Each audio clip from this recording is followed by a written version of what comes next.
We are bringing you stories about heart health, and the reason it's really simple. Heart disease is the nation's #1 killer.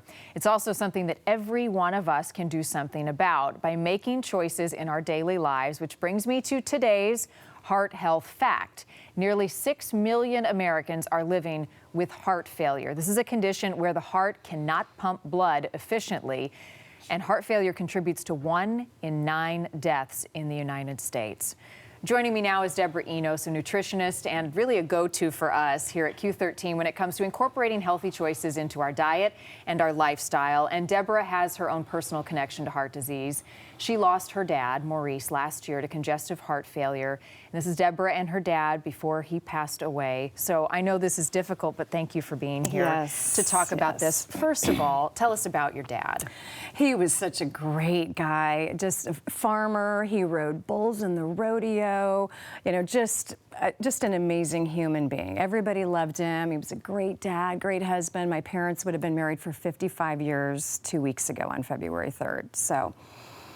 Great guy. It'll be 6 months next week, so not a day goes by I don't think about it. So congestive heart failure, when was he diagnosed? He was diagnosed 6 years ago, and I still remember getting that phone call, and I didn't know much about it. And the crazy thing is I was on the board of directors at that time with the American Heart Association, and I literally had nobody in my life who had ever been through it. So I didn't have a lot of experience. Yep. So what did you learn in watching your dad diagnosed 6 years with congestive heart failure about that and some of the struggles that people with that face? One of the biggest struggles is your heart. What I was told by many physicians is when you have congestive heart failure, your heart is like a battery that never fully charges. So if your battery is not charging, it's not pushing that energy out.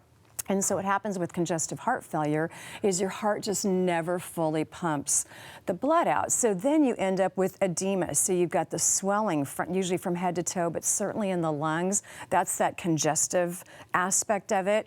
And so you have to be so careful with your diet. And I remember, you know, on a daily basis, I'd get the phone call, Dad's doing great today, Dad's not doing great today. And it was so dependent on what he ate on a daily basis. Too much sodium or a meal out would set him back for 3 or 4 days, or it'd be a hospital visit. And how difficult was that for you guys as a family to cope and manage? Yeah, it was a roller coaster. I've never watched anybody go through anything like that before. And it is a horrendous disease that, you know, I think that there are things that you can do in your life to increase your prevention for heart disease, but once you have it, it is really a tough one, especially from a dietary standpoint. So you're a nutritionist, and watching your dad go through all of that, what changes have you made since then that people at home might be able to utilize? And there are some really simple changes, and probably the #1 I do now is more stress management. Stress is such a big deal and such a big impact with heart disease. Laughing more. It's amazing how many studies there are about laughter and heart disease. We just don't laugh enough. Most kids are laughing 300 times a day. Adults 10 to 12. That's just not enough laughter.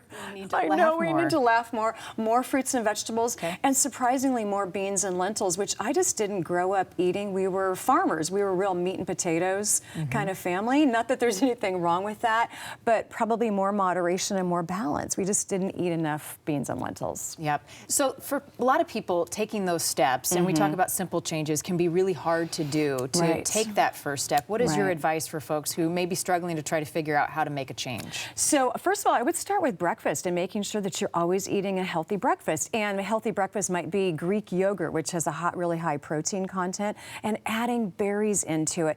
So much research is showing that berries in particular, that Mediterranean diet, can drop your heart disease risk by about 30%. And there's just not anything on the market that can help you, any pill that can help you drop your heart disease as much as food can. Oh, no, it's an important thing that we need to do. And coming up at 5 o'clock, you're going to walk us through some of these steps, which I really love. But in closing, we have about 30 seconds.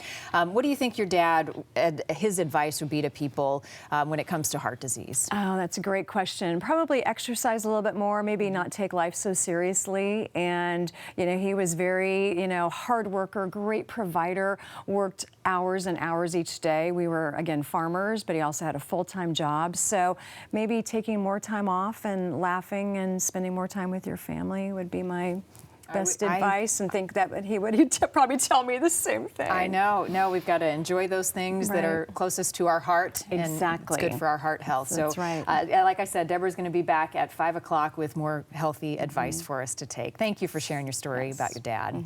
Guys, back over to you.